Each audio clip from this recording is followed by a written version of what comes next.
Now, President Trump met with Israeli Prime Minister Benjamin Netanyahu today, and he announced the US is taking over Gaza. The U.S. will take over the Gaza Strip, and we will do a job with it, too. We'll own it and be responsible for dismantling all of the dangerous unexploded bombs and other weapons on the site, level the site and get rid of the destroyed buildings, level it out, create an economic development that will supply unlimited numbers of jobs and housing for the people of the area.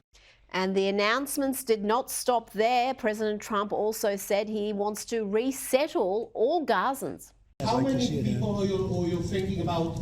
All of them. I mean, we're talking about probably 1.7 million people, 1.7 million, maybe 1.8 million.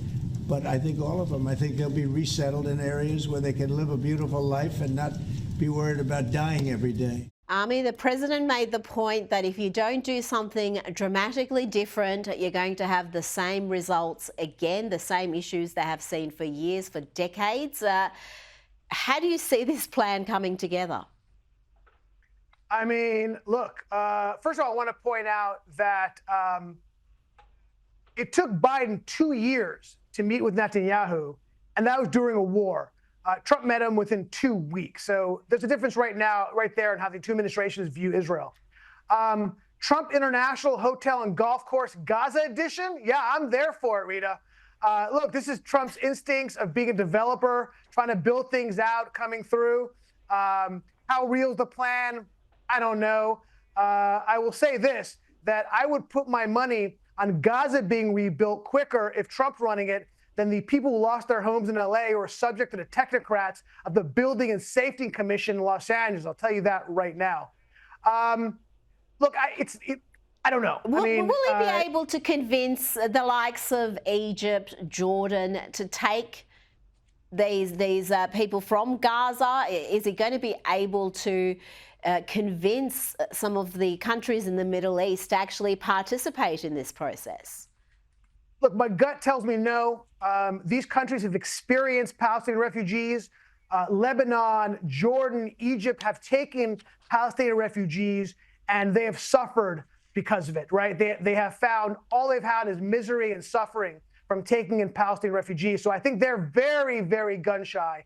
And right now, across the board, they're saying we're not going to do it because their history has not been good with taking Palestinians. Having said that, yeah, every time I bet against Trump, you generally lose. So if anyone can cut a deal to make them take them in, I think Trump can probably do it.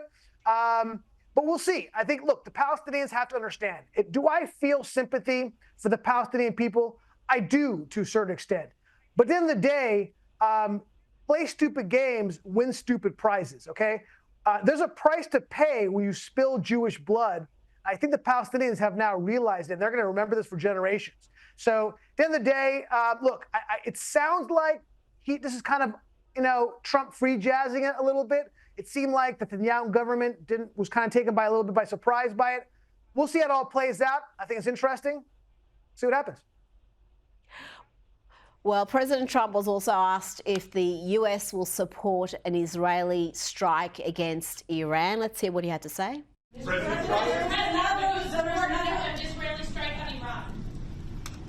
We'll see what happens.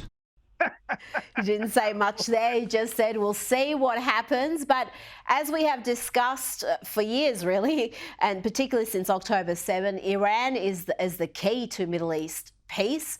Is Donald Trump going to be able to use economic coercion like he did in his first term to bring the regime under control? Yeah, absolutely. I mean, again, talk about a departure from the last administration. Let's not forget that in April, 300 drones and missiles were raining down across Israel by the Iranian regime. And what was Biden's response to Israel? Don't escalate or you're on your own. How callous can someone be when it comes to Israel's safety? Trump is the opposite of that, right? Trump is saying, you do what you got to do, take care of business. And I appreciate that. And he's there to help Israel where he can. Look, yes, of course, he's going to use massive amounts of economic sanctions. He's going to bring them to bear.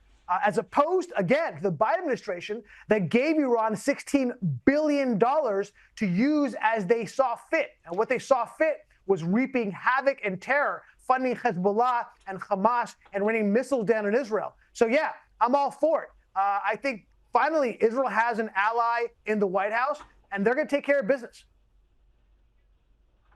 Now, ending on some lighter news, President Donald Trump was also asked about his predecessor, Joe Biden, signing with a top Hollywood talent agency.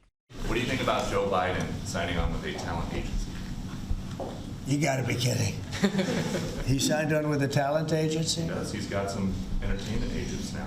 I think he's got bigger problems than that. I really do. I think he's got much bigger problems than that, but I wish him well. What will we see from President Joe Biden? Now, we're going to see a documentary in the Harry and Meghan style. How is he going to justify this new signing? Well, the word on the street in Hollywood is that he's actually starring in the third chapter of the trilogy of Weekend at Bernie's #3, The Last Weekend, finally. Look, he's been acting as president. Well, we've seen 4 years of that. He's been acting as president the last 2 years. Might as well monetize it and go to Hollywood, right? Why not? Ami, we've seen 4 years of Weekend at Bernie's. I don't think we need any more reminders. Ami Horowitz, thank you so much for your time tonight. Always a pleasure.